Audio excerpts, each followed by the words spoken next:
नमस्कार दोस्तों, मैं हूँ पार्वती निर्वाण। स्वागत करती हूँ आपका मेरे इस यूट्यूब चैनल पर, साथ ही क्या न्यूज़ ऐप पर भी। तो आज जिस सीरीज़ का रिव्यू मैं करने जा रही हूँ, बिल्कुल ऑन पब्लिक डिमांड है और उसका नाम है काला पानी। नेटफ्लिक्स पे रिलीज़ हुई है और अभी हाल फिलहाल में ही रिलीज़ हुई है। फेस्टिव की वजह से, क्योंकि मैं भी थोड़ा एंजॉय कर रही थी, तो इसलिए पहले इसका रिव्यू नहीं कर पाई और प्लान भी नहीं किया था, लेकिन मुझे रिक्वेस्ट आई तो फिर मैंने कहा कि ठीक है, कोई बात नहीं, बिल्कुल करते हैं। तो सबसे पहले स्टार्ट करूँगी काला पानी। काला पानी यानी कि हम जानते हैं कि ब्रिटिश टाइम्स पे काला पानी की जो है सज़ा हुआ करती थी।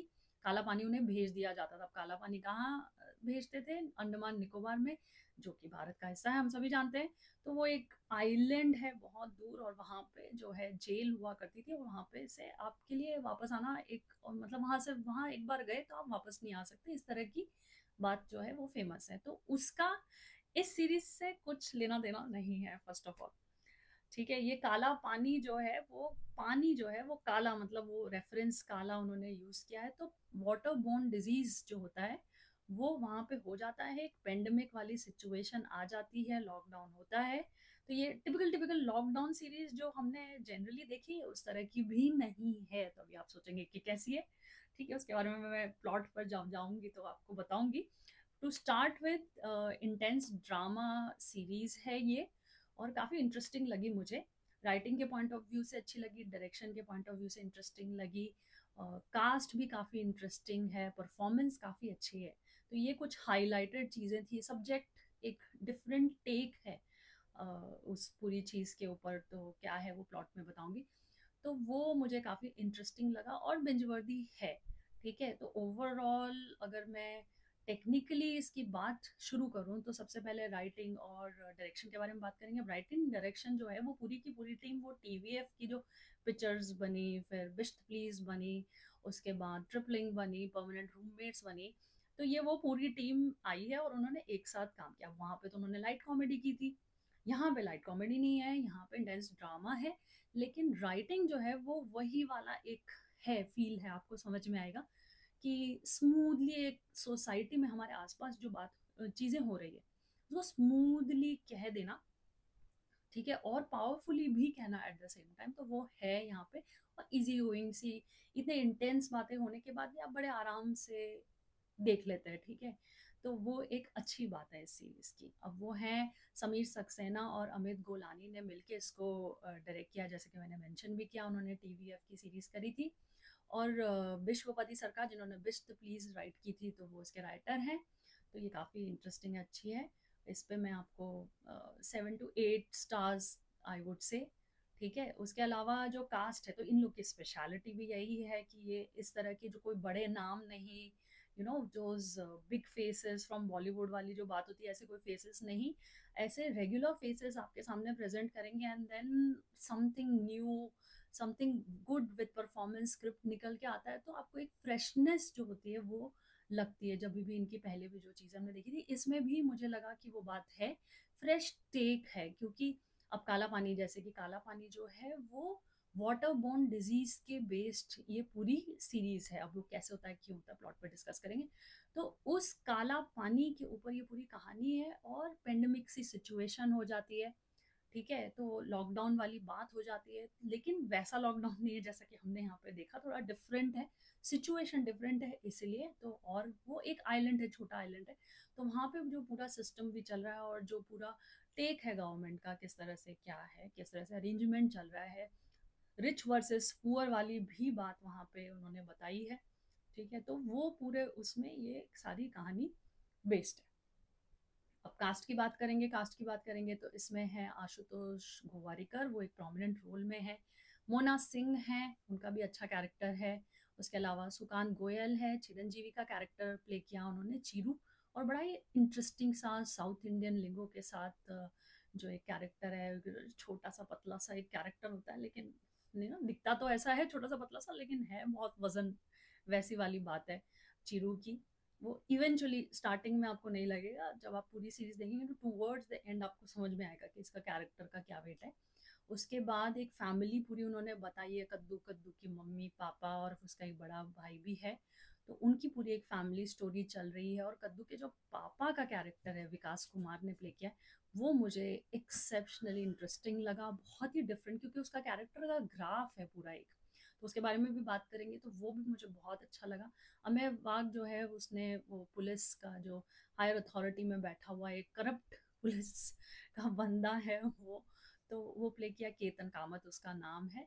काफ़ी अच्छा मुझे वो शेड नज़र आया, जिस तरह का अमेय वाघ को हम जैसे परसीव करते हैं ना, लाइट कॉमेडी भी काफ़ी उन्होंने की है, तो उस हिसाब से नहीं है, थोड़ा डिफरेंट है, इंटरेस्टिंग है।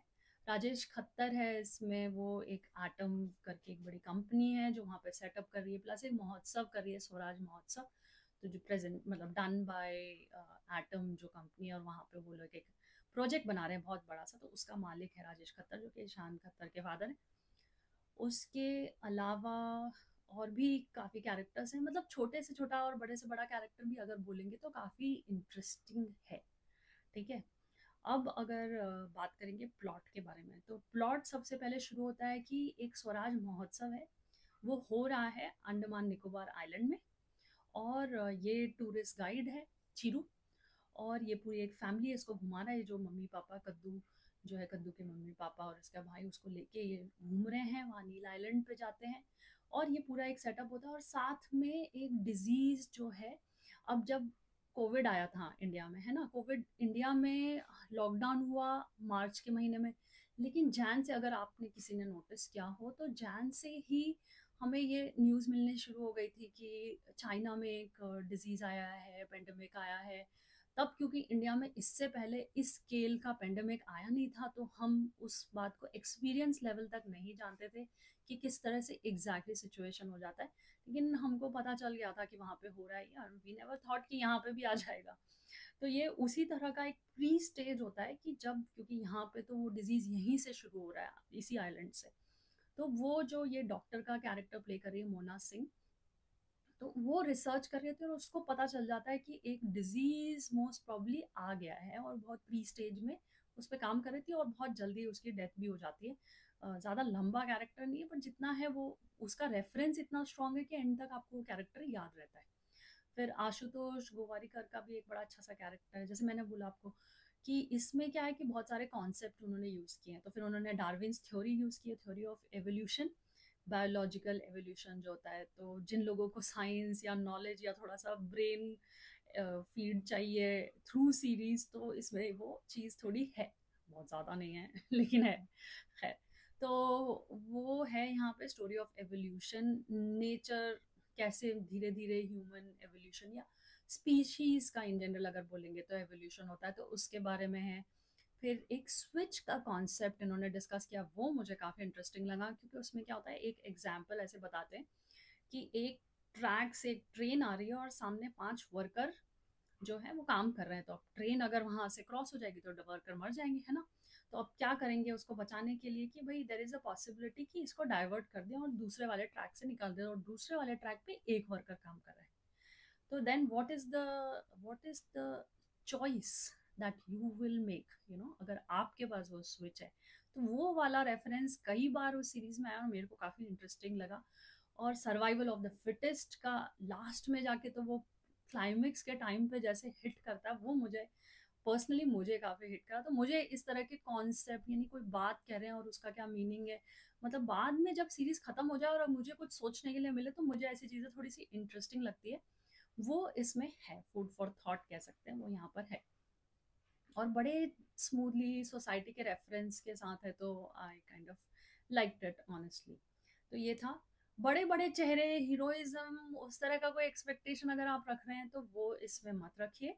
लेकिन हाँ, स्टोरी के फ्रेशनेस है, एक कॉन्सेप्ट है, क्योंकि कोविड-19 पे हमने कुछ कंटेंट देखा है, और ये उससे काफ़ी अलग है, डिफरेंट है। अभी कोविड-19 भी उन्होंने नहीं बताया, डिफरेंट एक वेरिएंट, डिफरेंट एक तरीका इन्होंने बताया कि पूरे उसका, और वाटर बोर्न है, पानी से फैलता है, उसे काला पानी उसका नाम रखा।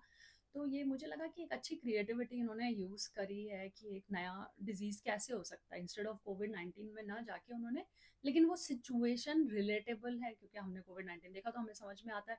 और वहाँ पे एक महोत्सव में बहुत सारे लोग आ गए हैं, और फिर वहाँ पे वो जो सिचुएशन क्योस की हो जाती है। अब बात करूँगी अमित कुमार के कैरेक्टर के बारे में, जो मुझे सबसे ज़्यादा अच्छा लगा। उस कैरेक्टर का ऐसा होता है कि वो बड़ा दब्बू किस्म का आदमी है, कॉन्फिडेंटली बात नहीं कर सकता है, उसको सेल्फ डाउट के जो कैरेक्टर्स होते हैं उस तरह का वो कैरेक्टर है। ठीक है, वो भोजपुरी बात जो करता है या बिहारी कैरेक्टर है उसका, तो उस तरह के लिंगों में बात करता है शायद।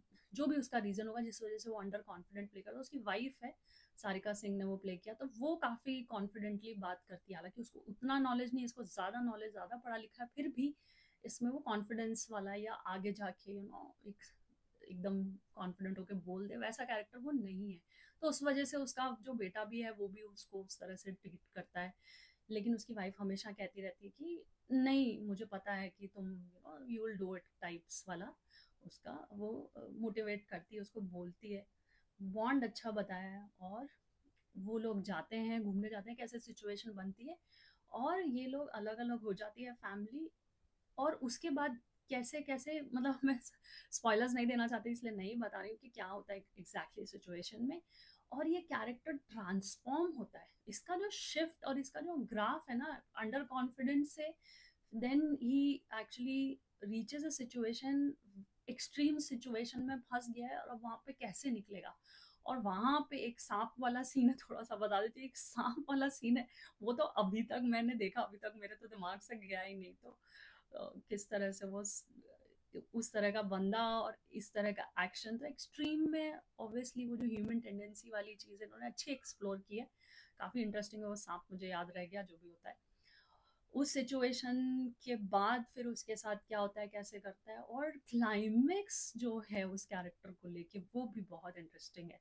क्योंकि ये लोग क्या कर रहे हैं कि वहाँ पे क्या है, बहुत सारे लोग इन्फेक्टेड हो गए हैं, स्वराज महोत्सव में आ गए बहुत सारे लोग इन्फेक्टेड हो गए। अब क्या करें, क्या करें, क्या करें। तो इसमें एक चीज़ और इन्होंने यूज़ किया, आर्टिफिशियल सिलेक्शन वर्सेस नेचर का जो सिलेक्शन होता है। तो आर्टिफिशियल में ये होता है कि हम, गवर्नमेंट बोले या पावरफुल लोग बोले, वो सिचुएशन का एडवांटेज लेके इरिस्पेक्टिव ऑफ कि आप कितने स्ट्रांग है उस डिजीज से लड़ने के बजाय, आपके पास जो रिसोर्सेज हैं उसके बेसिस पे। और इसमें भी ये होता है कि वहां से एक दूसरे आइलैंड पे जाएंगे जो कि प्राइवेट आइलैंड है, और वहां पे 5,000 लोगों को लेके जाना है। ठीक है, तो जो लोग ले जा सकते हो पावरफुल लोग हैं, और वो वहां पे जाने के लिए वो पूरी जद्दोजहद चलती है, क्योंकि यहाँ पे बहुत सारे लोग अभी ऑलरेडी आइलैंड पे इन्फेक्टेड हो चुके हैं, बहुत सारे नहीं इन्फेक्टेड हैं।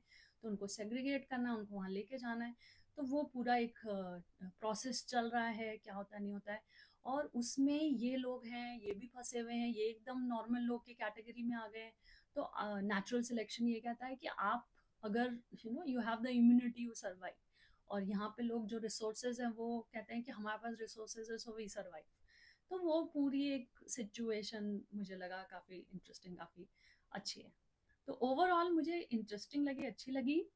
अ, अगर इस सीरीज में बोलूँगी अच्छा क्या लगा, वैसे तो कई बार मैं बता चुकी हूँ।